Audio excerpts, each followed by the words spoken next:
this episode of Norwich Theatre Talks. Over the past year or so, there's been a lot of discussion around opera, how you fund it, how you make it, and who's attending it. So we wanted to give this episode of Norwich Theatre Talks wholly over to exploring that art form. We have a really proud and long history of presenting opera companies here at Norwich Theatre Royal and indeed at the Playhouse. From Glyndebourne to English touring opera to other companies coming on a one-off basis. So today we wanted to explore what that art form means to those who make it, and particularly to shine a spotlight on the voices and the opinions of those who regularly attend and have loved opera all of their lives. We've recently published a report called Opera Voices. We wanted to shine a spotlight on those voices we haven't heard from within the debate around opera, and that is audiences. We sent out an extensive survey, and based on responses from well over 1,000 people, we've brought together some fascinating insight into what is the driver for coming to opera, what's the potential to bring new audiences to the art form, and indeed, who are the people currently coming. In this opera special, we're looking at the art form from 3 different perspectives. My first guest will be Robin Norton-Hale, who runs, both artistically and commercially, English touring opera, one of our long-standing partners. Then we have 2 singers from the English touring opera company, who are bringing their perspective as those within the genre, performing on the stages and delighting audiences. And then finally, one of our longest standing and most loyal opera audience members, who gives her take on what opera means for her sitting in the seats and watching it. But now my first guest from one of our longest standing partners is Robin Norton-Hale from English Touring Opera.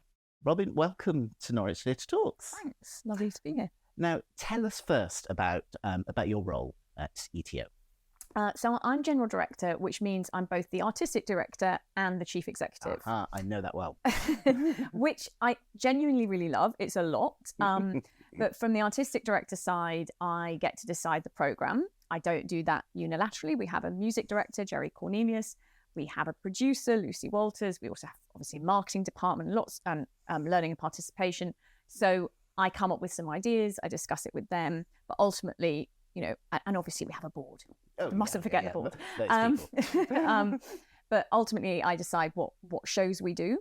And I also decide who the creative teams are. So the directors, the designers, the conductors, and I cast the shows. So that's the artistic side.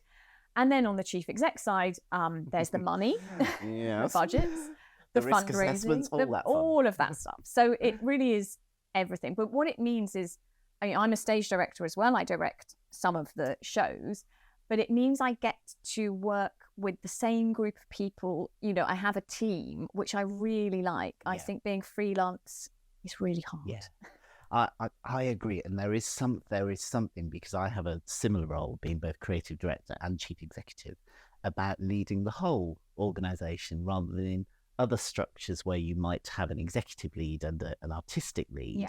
Actually, you are. It creates that sense of the whole machine working together, I feel, in my own experience. Yeah, I think that's right. And there's a cliche which I really resist, which is that artists make these decisions that have nothing to do with the bottom line, you know, the finances or audiences, and are self-indulgent, you know, which I entirely resist and resent. And equally that we have these budget holders, pen pushers, who are somehow trying to restrict, and neither of those things is true. And I think actually thinking about it as a whole, thinking about audience development and what shows go well together in terms of marketing. That's right. Really creative. Completely. The example I give in our own organisation is we're sitting here in the Playhouse. It's actually the profits generated by our bar teams that pays for our education programme. They're kind of funders of that work in a way. But I'm interested for you to talk a little bit more, because you've been at ETO for about a year. That's right. Is that right? And you are a stage director. You've worked not only in opera, but in theatre and in film. Tell us a little bit about the other projects that you've you bring with you to this role. And I'm also fascinated because you have another role as well as a coach, haven't you? I haven't done much coaching recently, I have to say, because I've been a bit busy opening. Well, you know, there's been a lot on, hasn't there? Yeah. So, where shall I start? What would you like me to start with? Tell us a little bit about your creative portfolio of work. Sure. So in terms of opera, I have worked as a freelance opera director and done some sort of larger scale things. For example, I've worked at Malmö Opera in Sweden, but my main opera work has been with the company I founded prior to being English Touring Opera, which is called Opera Up Close. Yes. Which is still going strong, and I'm really glad that it has, continued, because it shouldn't. I don't like it when companies are just about one person, no. founder syndrome, and that really, I think that really feeds into work with English Touring Opera, because that company started in pub theatres. It was about breaking down lots of barriers that people perceive around opera, and putting on shows in rooms above pubs and in English, initially with a kind of honky-tonk piano. We got a little bit more polished as we went on and worked with fantastic musicians.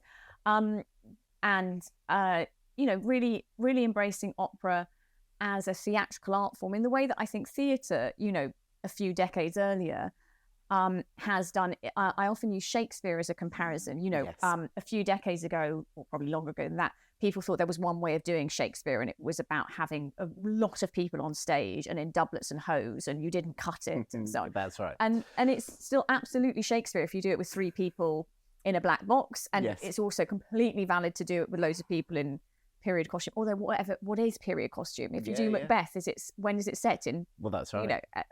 So I think that all feeds in, and I'm about to direct a film of La Bohème.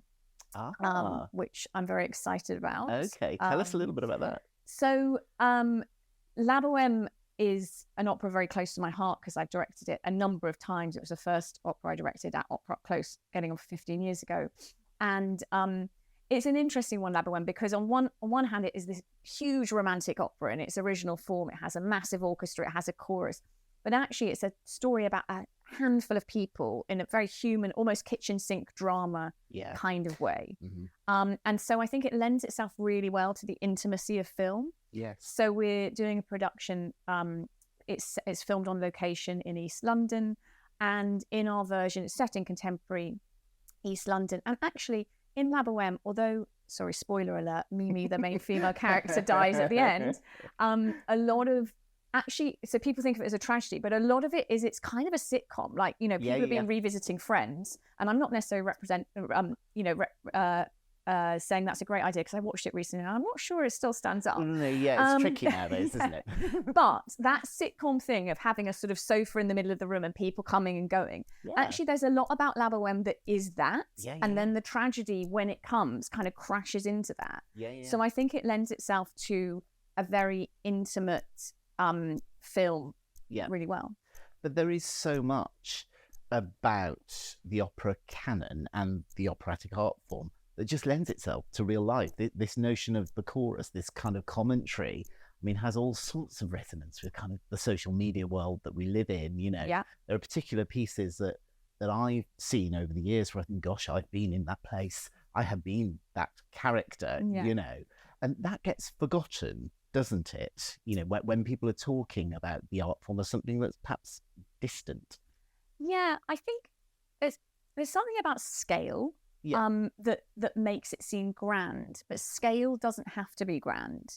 So for example, as you say, the chorus can be like, for example, in Peter Grimes, the world of Peter Grimes is such a sort of complex piece, and you can do it in so many different ways. But the idea of a society turning on someone, I think, is always relevant. And for some of these, the idea of scale somehow being grand or posh the scale can be quite the opposite. As you say, the chorus can be real life, ordinary people.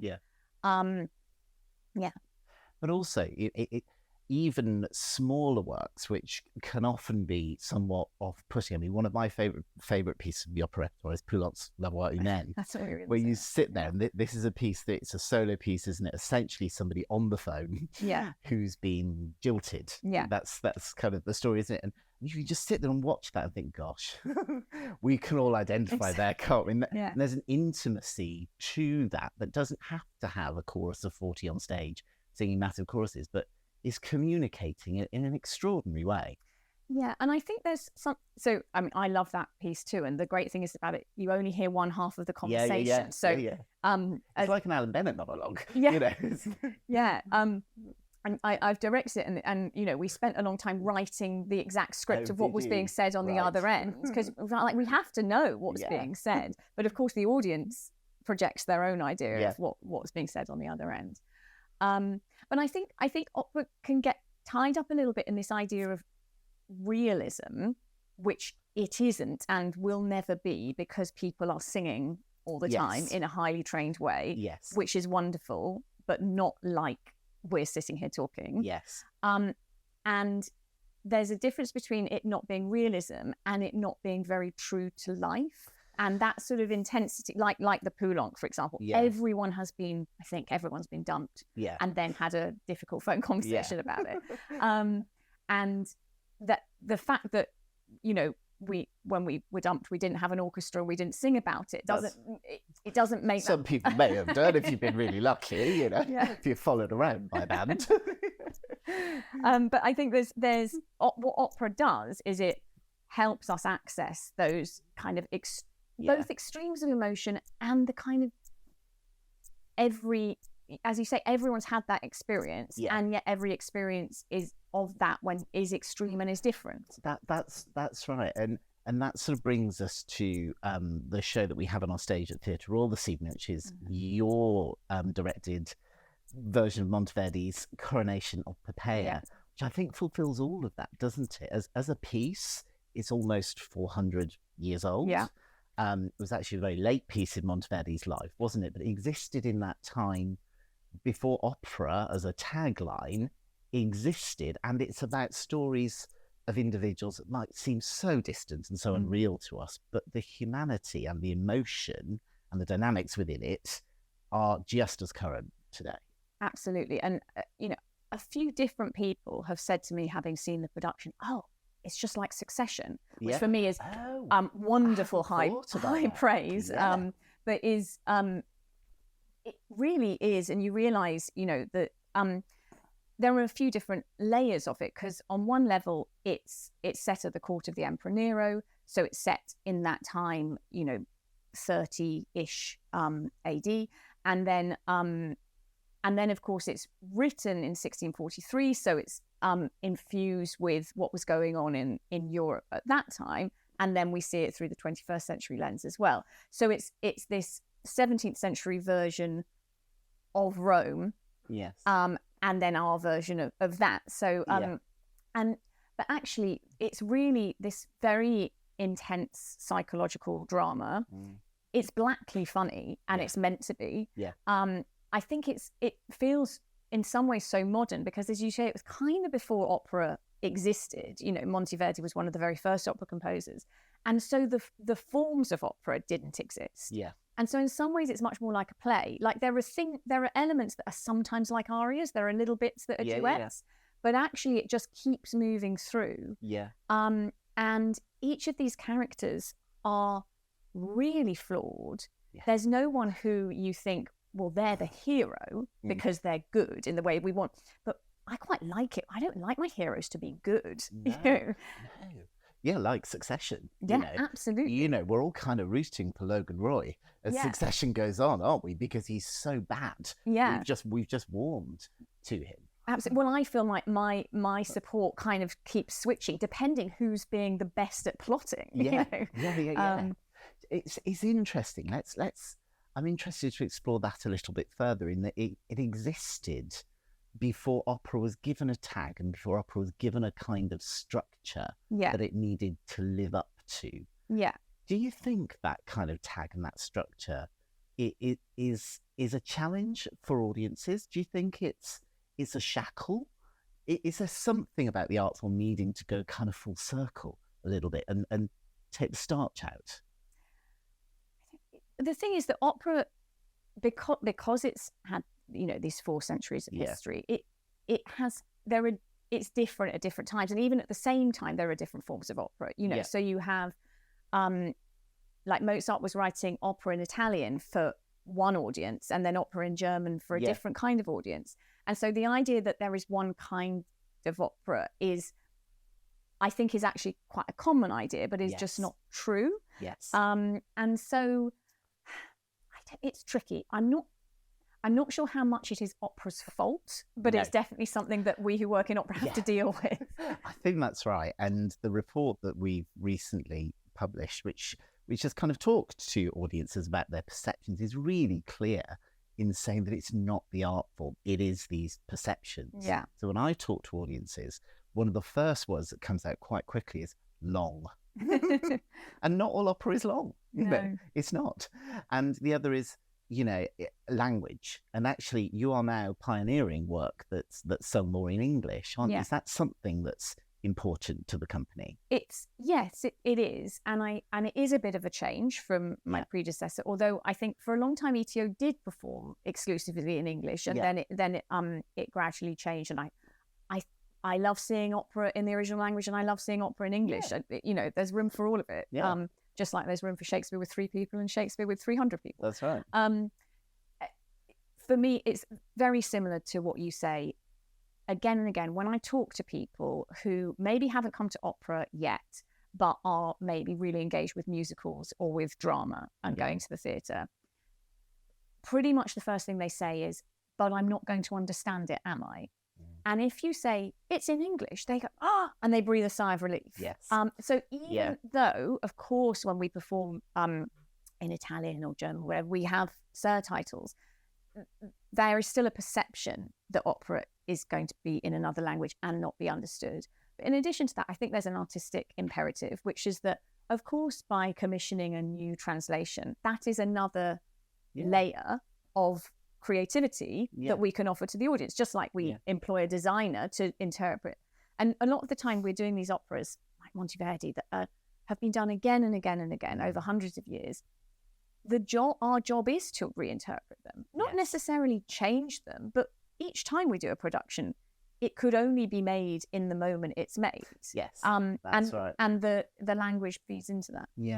And if I may, I think ETO has done a phenomenal job over the years of not just sticking to those kind of, you know, pot boiler operas and actually exploring other elements of the repertoire, particularly early repertoire. One of my favourite performances from ETO I've seen in Norwich was the 2-part Cesare, a Handel that was done a few years ago. We had both parts on successive nights. And actually that's a brave move to take on that kind of repertoire, and Popea to some degree as well. And also, you know, that you are happy to play with scale. I've also really enjoyed the children's operas and the studio scale work, which perhaps is a more of an entry point for people to come to the art form. Is that part of your vision going forward? Yeah, I mean, the work we do for children is a huge part of who we are, and we do at least 2 new operas for young people every year.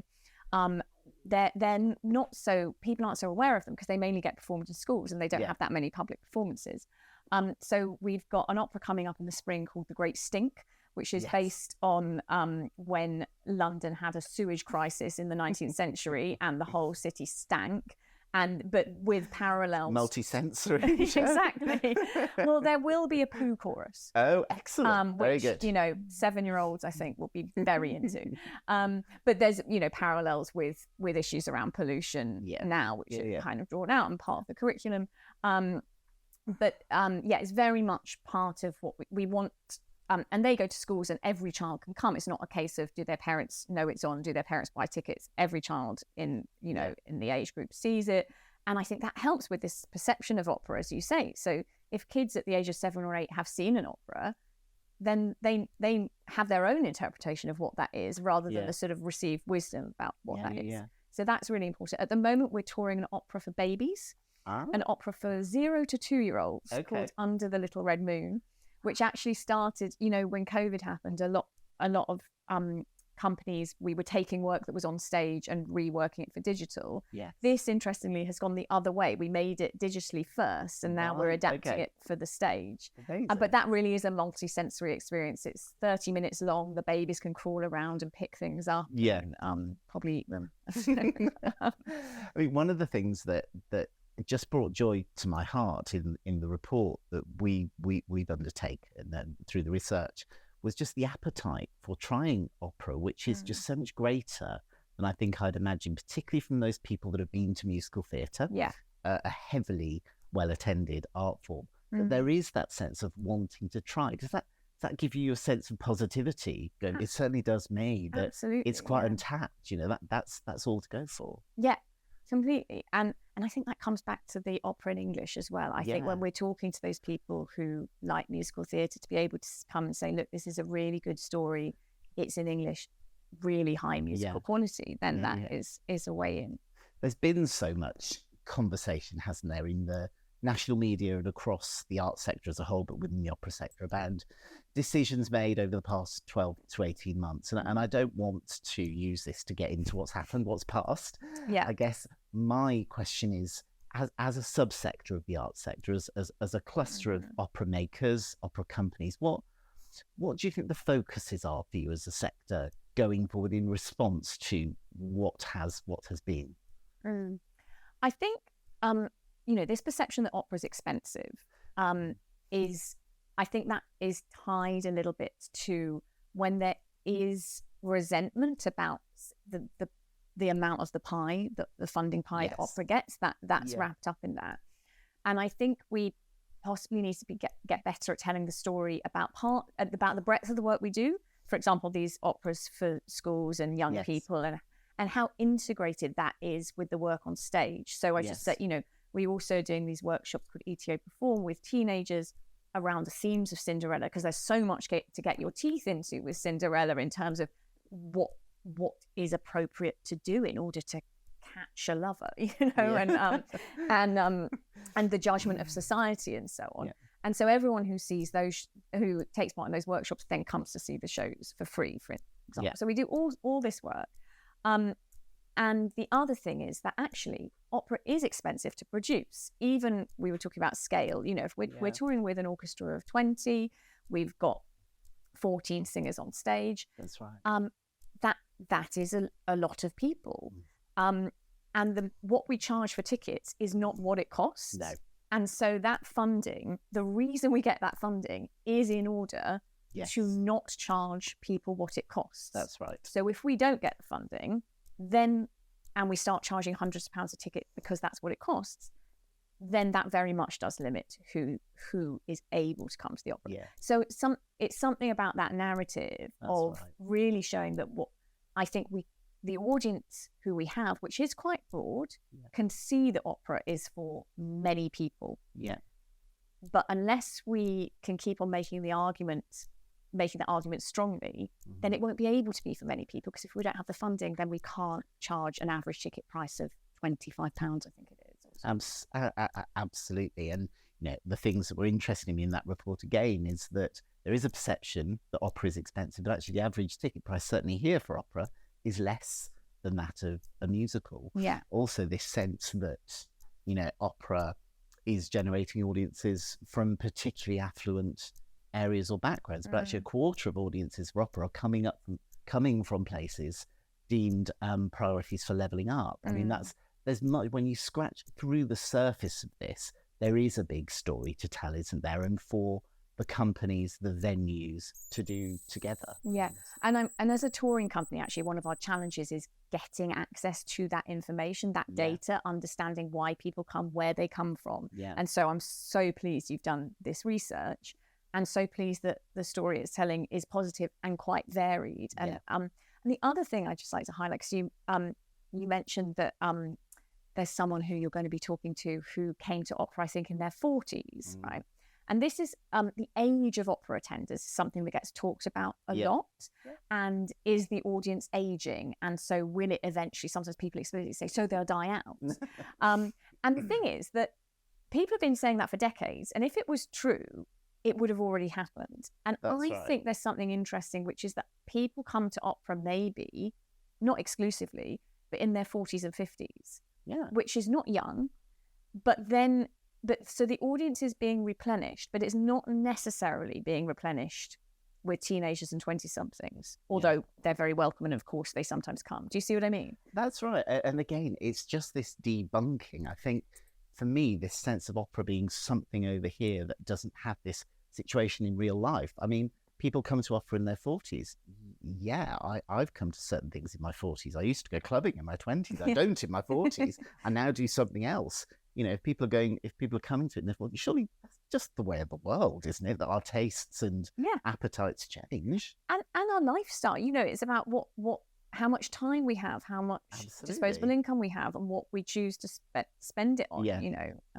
I think that's the thing for me, and that's why I'm so excited about the partnership we have with E10, how we grow and develop that over the coming years, is there's all this story to tell. I mean, after a trauma, and I think it's fair to say the changes was traumatic for people across the opera sector, and I feel so much for artists and performers and orchestra members, which is current at the moment, whose livelihoods and years of disciplined work are at risk. Is about bringing it back to the reality of it, isn't it? And trying to bring opera, like break the distance between the art form, you know? Yeah, absolutely. Which I think is something that we are privileged to do with ETO, because we go to people where they live. That's it. Robin, it's been really lovely to chat to you. If you are able to see Robin's Coronation of the Pair, please do catch it. I'm very excited about seeing it this evening, and thank you so much. Thank you. Now, my next guests in this week's opera special are two members of the company of English Touring Opera, who we are delighted to have with us performing at Theatre Royal this week. Please welcome to Norwich Theatre Talks Theo Perry and Zahid Siddiqui. Welcome, guys. Thank you. Now, tell us a little bit about the roles you're playing. So you're both playing solo roles in Coronation of Poppaea. Tonight you've also performed in Cinderella in the chorus last night. Theo, starts off by telling us a bit about your role. Okay, so I play the character of Mercury in the Coronation of Poppaea. Mercury is one of the gods, traditionally one of the Roman gods in this instance, although very much sort of synonymous with Hermes. Yes. So Mercury / Hermes mythologically is the messenger, also god of things like trickery and sort of mischief, a little bit of deceit as well. And essentially he goes around and, you know, delivers messages from the celestial realm to certain mortals on Earth. He's also responsible for delivering people to the underworld. Okay. So Hades, quite a sort of macabre bloke, really. Now, we've heard a bit about the opera from Robin earlier in the podcast, and, you know, where it sits in opera history. Yeah. So, now, Zahid, you play Lucano, who's a poet. Yeah? Yes. Tell us a bit about him. So in our production, so Lucano is a young poet, and in our production, he is a close friend of Nero, and they have quite an interesting relationship in the way we've staged it. You'll have to come, I don't want to give it away. You'll have to come and see, but they have this kind of sort of almost psychosexual kind of relationship, which kind of explores power dynamics and kind of parodies the power dynamics that are explored in the rest of the opera. Yeah, and you get a particularly beautiful duet to sing. Yes, we do. Yeah. From the last time I heard this. Yeah, it's at the top of our second half of the show, and we have a beautiful but kind of crazy duet. Now, last night you were performing Cinderella, completely different style of opera to Poppaea. How's that for you guys as singers? It's a good challenge to sort of just explain a little bit about the different kind of disciplines and the different from early opera to a piece like last night. Well, our job in the Rossini is as the ensemble. Yeah. So we sing as a group. Yep. There are 4 of us. Usually in our production, we've chosen to have a smaller group as the ensemble, but usually it's a bigger group. And we're kind of commenting on the action, as opposed to being involved with it, which is more what we do in Popeye, I would say. Mm-hmm. And in terms of the style of singing, Monteverdi's just so different to Rossini. Rossini's very florid and very decorative, whereas Monteverdi is quite emotional and quite cerebral. A different kind of discipline for you, I guess, in terms of the approach, because Rossini's going to give you a lot of that stuff in the music without the interpretation that you put to something like Monteverdi. It could feel flat, couldn't it? Because there's not the numbers on stage, there's not that power in the orchestra in the same way. I suppose the fact that Popeye is one of the earliest operas. Monteverdi was obviously, or is kind of attributed as being the great pioneer of opera, and it's one of the sort of starting points of what the genre becomes. Whereas what Rossini was working with in terms of resource was much broader. Yeah. What's quite interesting about this production of Popeye is that Ishani, the conductor, has also arranged the score for a modern ensemble. Ah, right. Okay. So some of those kind of later attributes and techniques that we might apply more freely to Rossini, we can actually bring to the Monteverdi as well. And that different orchestration, that more modern orchestration, informs, I think, the way that we sing. And certainly some of our colleagues as well. And the sort of sound world of the piece. Yeah, absolutely. Now, are you guys drawn as individual singers to one particular part of the opera repertoire over another, or do you enjoy that challenge of spreading yourself across? I've enjoyed the challenge of spreading myself across both, but I do have a tendency towards slightly later Italian. Later Italian stuff. That's okay. You are allowed to have a preference. I'm just quite sort of broad. Really. I'll sing anything. And tell us a little bit about what each of your kind of routes to being a professional classically trained singers were. Let's start a bit with you. Yeah. So I came to it quite late. I wasn't a chorister or anything when I was growing up. I did acting and musicals. I wanted to be an actor for quite a long time. Auditioned for drama schools and the like. Went and did music at university. Was focusing more on musical theatre. And with my teacher that I was working with at the time in Chichester, I began exploring classical repertoire. Sort of in my very early 20s. And from then I've kind of just continued the journey, and I decided that it was more what I wanted to sing. Felt an affinity with the style, and the discipline, and now I found myself doing this. Amazing. And Zahid, what about you? I don't really come from a musical family. I sang with my grandmother a lot when I was a kid, but my dad runs restaurants and sells yummy food and artisanal bread and stuff. But I much like Theo, I did a lot of drama and musical theatre as a teenager. And I sort of moved into opera from having done a lot of musical theatre. So I used to do a lot of dancing and singing and that kind of stuff. And it was kind of a natural progression. That's really interesting that you've not come through that sort of traditional having been a chorister or a choral scholar, which I must confess was actually my route. I was both of those things. And then come to it through a different route. That's quite unusual. That there is a lot of people in the classical music industry that have kind of had that sort of grounding. They've gone to the Purcell School or Chewton's and come that whole slightly purist route. That must give you quite a different perspective, actually. I think so, yeah. I mean, for me, having approached it later and sort of developed later, I think has allowed me to, not feel the pressure too soon in my life. So I've got colleagues. I know this is a broad subject that you don't want to broach too deeply, but I think the conservatoire system in the UK can put a lot of pressure on young singers before they're mentally ready for it. Whereas starting a little bit later, it allows you to see a broader perspective. It's just life experience, I guess they call it. I think that's right. It completely reminds me of my own experience being like 21, 22 and taking a particular aria to my singing teacher and saying, I want to sing this. She just looked at me and said, "Come back in 10 years." And it wasn't a vocal thing, it was a go and get some life experience and then you can try that. That's it, that's it exactly. So I think more about for you, and I guess going further into it, do you miss the treading the boards, the kick lines of musicals, that sort of stuff?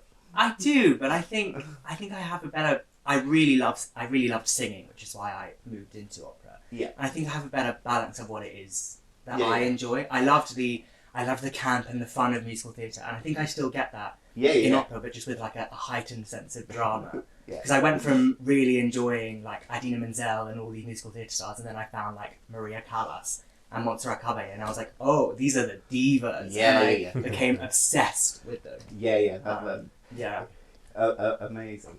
And just talk to us a little bit, because I think that there is a discipline in anything that you do, in any musical art form, in sport, in dance. But tell us about the particular disciplines of singing, the repertoire that you do. I mean, it takes care, doesn't it? It takes a physicality that people might not quite understand. Just tell us a bit about that. Yeah, I mean, it's excuse me. Yeah, you kind of have to treat yourself, I think, as an athlete more and more. I think that's something particularly with modern schools of singing. Yeah. You want your body to be in the best shape you can in order to sustain the sort of athleticism of difficult vocal lines. Yeah. Projecting your voice with a big orchestra underneath you, you need a lot of power, muscular power actually. And it's not about sort of just tensing your muscles up and really weightlifting, I guess, so to speak. It's more kind of tensing the muscles in the wrong way can impede. Well, exactly, and so you need other muscles to be strong in order to balance out that physicality across your body. Yeah, I think the thing that I've sort of learnt the most since starting working as a singer is how flexible you really need to be. Not only literally, because they could ask you to do anything on stage. I've worn high heels on stage. I've done cartwheels on stage while singing, like all kinds of stuff. And so you need to be able to say yes, because otherwise, if you upset the wrong director, they might not want to work with you again if you're not willing to collaborate with them in that way. Yeah. So not only do you need to be flexible in that way, you need to be flexible vocally, as we've talked about. Here we have a modern orchestra in Popea, and Absolutely. you need to be flexible to work with, maybe not the forces that you should be used to working. Yeah.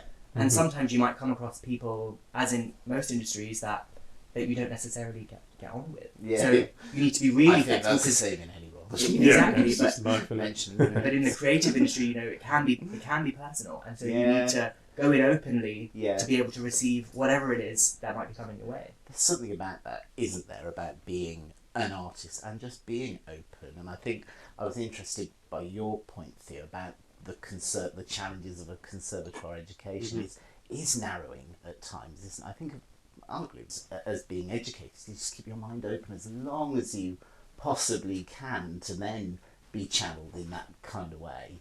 Is that sort of been some of your experience? Yeah, I would say so. Yeah, I think that the conservatoire point, the college point, is a really interesting one, and there's a sort of there's an insularity, I think, to conservatoires, which in some ways it's not I don't think it's an intentional thing by the establishment, the conservatoire themselves.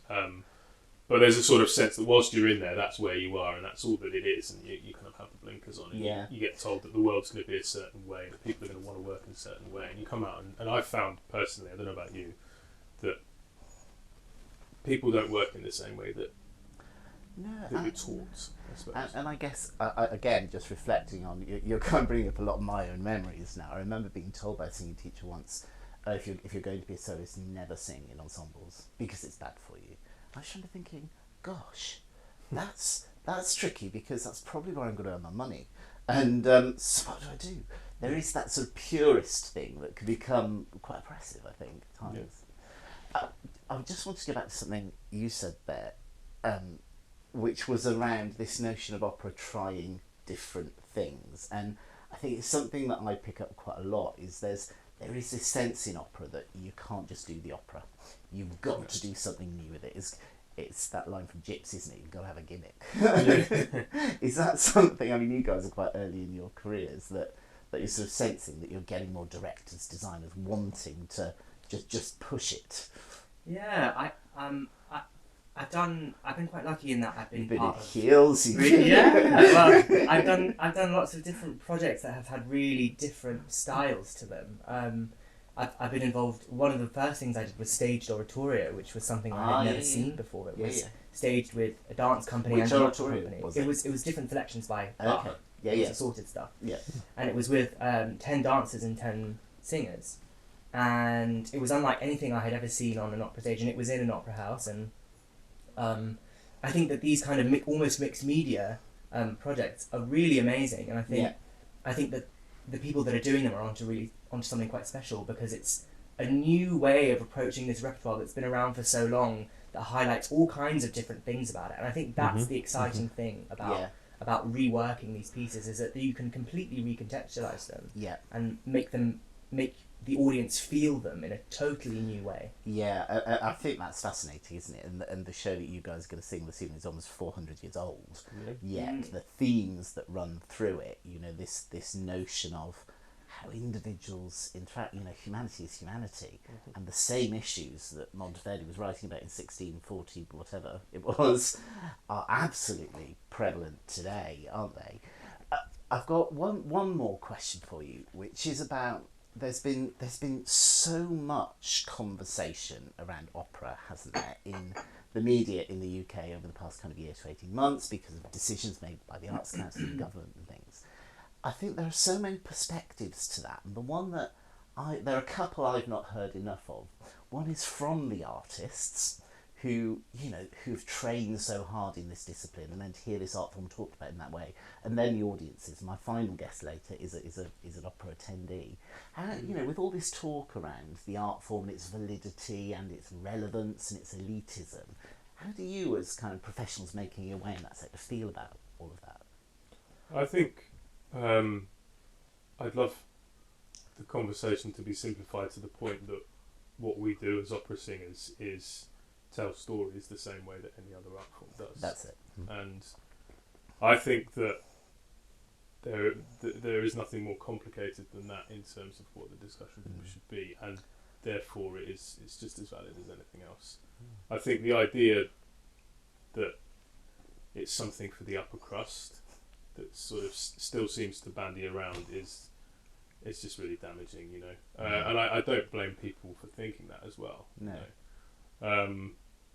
I think that there's been a sort of an element of gatekeeping, I suppose, over the art form over the last 200 years. You know, for example, the operas that Mozart was putting on would have been seen by the majority of the populace at the time. You know, you know, The Marriage of Figaro, for example, is a big roaring social commentary. Beaumarchais' play is a big roaring social commentary, and it pokes fun at everybody. You know, maybe more so the upper classes than lower, but there's a sort of running theme that it comes back to just being a story about humans again, like you said. And I think that if we can get back to that, and that can be the conversation with regard to opera, then it becomes much less intimidating for people who don't think they're worthy of being able to go and see it because they're not from a particular background. Yeah, I think that's right, and I totally agree with you. We recently asked audience members about their feelings about opera, and have recently published a report that says some really interesting things. One is this notion around musical theatre, and actually we surveyed some musical theatre audiences, and 80% of those audiences said they'd like to try opera, but they just need a little bit of help. You know, and that absolutely makes clear that the art form isn't the issue, it's the perception of the art form. The number of people that I've either taken to an opera, or that they've come to see me or another friend of mine in an opera, and they actually didn't know what it was going to be. They thought that opera was everyone, you know, in white tie, standing in front of an orchestra, just delivering something boring to an audience. I think they thought that an opera gala is what opera actually is, and that it was just a bunch of pieces with no context, with no subtitles, and they just had to sit there and listen to it with no kind of story or stimulation, really. And so when I took a friend of mine to watch something at the Opera House in London, and she was like, "Oh, this is like a musical." Yeah. I said, "Well, yeah, it's the predecessor to the musical. It's just a Absolutely. musical. There's That's just no right. speaking in it. It's just a musical." Exactly. She was like, "Oh, I thought it was just going to be like a bunch of singing." I was like, "No, no, this is the problem." And interestingly, the show that you're singing this evening, I was sort of doing my research, thinking back to my musical history. Actually, it was written at a time before the word opera was actually coined. Mm-hmm. The term opera only comes into existence kind of after Monteverdi's written this, and there's something in me that just thinks that word is kind of unhelpful. at Yeah, times. because he just called it, I think it was drama and musical. It was Drama musical and drama, musical, yeah, yeah. and then exactly. opera just came because it was the singular to opus. Yeah. Yeah, that's the only, that's what it is. It just means a work. Words and labels. Huh? Words and labels. But back to the show this evening. We've got to let you go. It's been really nice chatting to you, and I must say, whatever you say about elitism in opera, I've never met two less elitist people. Tell us a bit now then, before we let you go, about what your ritual's going to be for the rest of the day. So ritual, I'm putting that word into your what's your process now between now it's kind of lunchtime here and the show tonight? I think probably go for a bit of a walk, get some fresh air. Yeah, I think so. Make sure I've eaten enough, but Yeah. not too much that I'm feeling like gas. Yeah, have some nice Yeah. healthy stuff. So, Yeah. you know, French beans, salad, Yeah. that sort of thing. Mhm. Greens, lots of greens. Yeah. Vocalize a little bit. Yeah. Probably in the afternoon, Yeah. and then again just before the show. Yeah. So that I'm not sort of overexerting before the show. Yeah. And just make sure I'm not doing anything like silly, like drinking alcohol or anything No. like that. Just doing all the good. Save that for later. Yeah. After the show. Yeah. How about you, Theo? What's Similar sort of stuff. I'll probably catch up on some of the quiz shows, the telly quiz shows yeah, that I like to watch. to get To sort of just, you know, clear your mind. stimulate my brain. Yeah. Do a bit of yoga, go for a walk. Yeah. Maybe pop into the shops, see Yeah. what's around. I'd like to go see the cathedral as well. I haven't been up there yet. I enjoy the Um, beauties of Norwich. Yeah, yeah. The Plenty to gorgeousness see. of Norwich. Well, And guys, then, yeah, just relax. it's been lovely meeting you. Theo Perry, Zahid Siddiqui from English Touring Up. Have a great show this evening, and thank you for joining us. Thank you. Thank you.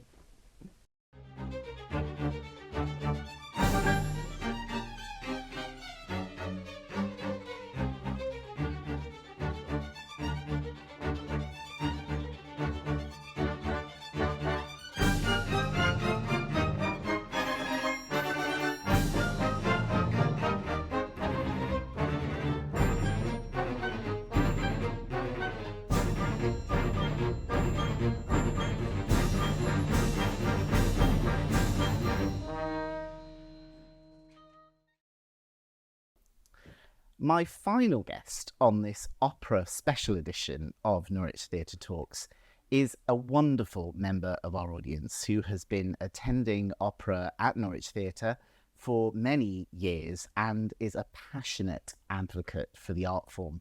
One of the things I feel really passionately about is that we must really focus on the voices and views of audiences who've kept this art form alive for such a long time.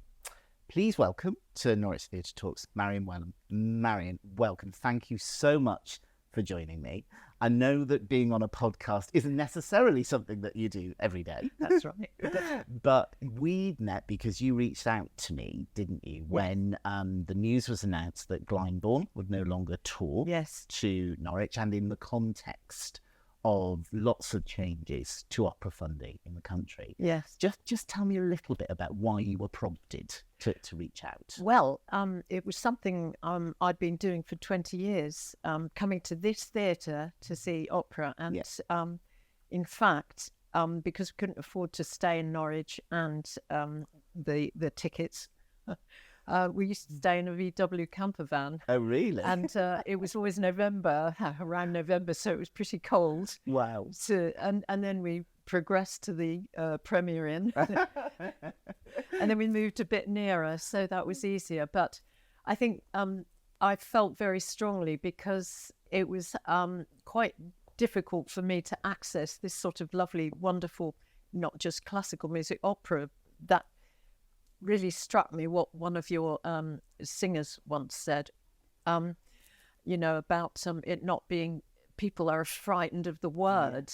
Yes. And of course, to me, being brought up in a sort of country, Yeah. you know, father of farmhand, didn't Yes. do it at school, just singing foldy rule type songs, you know.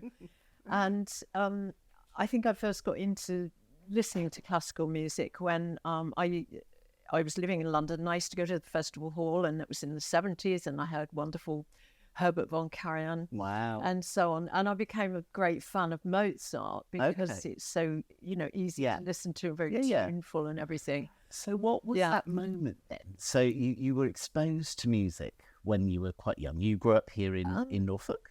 No, it was Suffolk. In Suffolk? Oh, And golly. yes, I'm My sorry bad. about that. Yes, and no, I didn't have exposure to that, but I suppose, funnily enough, my grandmother, I just remember her singing La Donna Immobile. Oh, So yeah. obviously it was Great lovely tune. to, didn't really know what that was about and why. She managed that quite well. So it was the music, the tunefulness, the singing, and did you sing yourself as you were growing up? It's interesting. Yes, well, I'm good at sort of singing along and making. I like to sing loudly when not too many people are listening. But no, I think it was Mozart, and then I went to the Salzburg Festival, and it all became much more important to me. And then started to come here 20 years ago, and I think one of the ones at the beginning was like Cosi fan tutti. Yes. And Again, Mozart. You'd obviously heard Mozart when you were younger. yes, that's right. And then started to come every year, and we moved up to nearer Norfolk, and our neighbours loved opera. In fact, my neighbour, I was so lucky again. He used to go outside and practice his trumpet because he was the lead trumpet in the Royal Philharmonic. Oh, wow. And he was living next door, so we all come as a foursome, and we still do. Yeah. It's lovely because he was able to explain a bit more Of about the course. music and Yeah. the orchestra, which I think sometimes gets forgotten. A lovely orchestra, Yes. because you can't see the orchestra.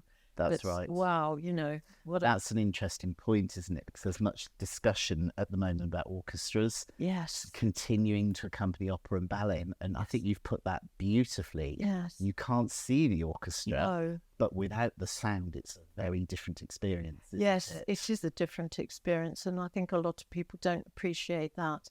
But I do feel very strongly that opera in the provinces, as it were, and theatres like this is the place, I think. And I haven't been to Glyndebourne, and but that's not what's important. It's coming to a lovely theatre that, like this one, it's a sort of intimate feel, and you also get the full the full impact of the singing, especially the Yes. chorus. It really comes at you, you know, and a larger one. I went to the Opera House in Cardiff, you know, at the Millennium Oh, Centre, yes. Yes. and went to see, I think it was Magic Flute, and of course, it wasn't the same as, because here one of my standout moments was Magic Flute when the Blue Dragon came on stage. Yes. And it filled This the was whole the stage. Glyndebourne production of Magic The Flute, Glyndebourne wasn't one, it? that's right. I remember. And it was extraordinary, and that was a real standout for me. Just tell us a bit then about that moment when you're sitting in your seat. You've talked a little bit about the music. There's something magical that happens, isn't there? How does that feel for you? It's magical, but it's also it's also surprising. It's being constantly perhaps challenged a bit and surprised and delighted at the same time. Yeah. You know, and what's coming next?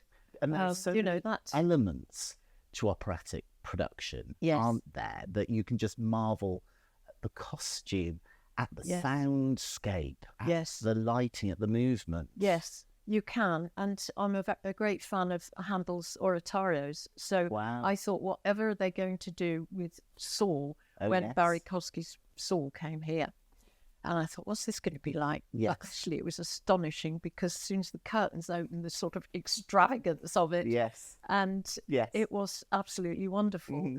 But by contrast, the lovely, the opera last night, E10's La Cenerentola, wow.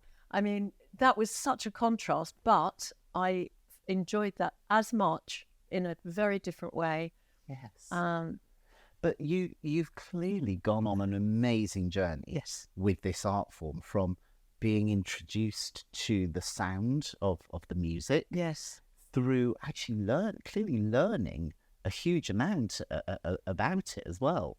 Was that a part of the experience for you? Is there's so much history to opera, there's so much to learn? yeah. Well, I think when you start to realise it's opening up a huge new expanse of experience, and so therefore you want to understand a bit more about it, I think, and that's what I wanted to do.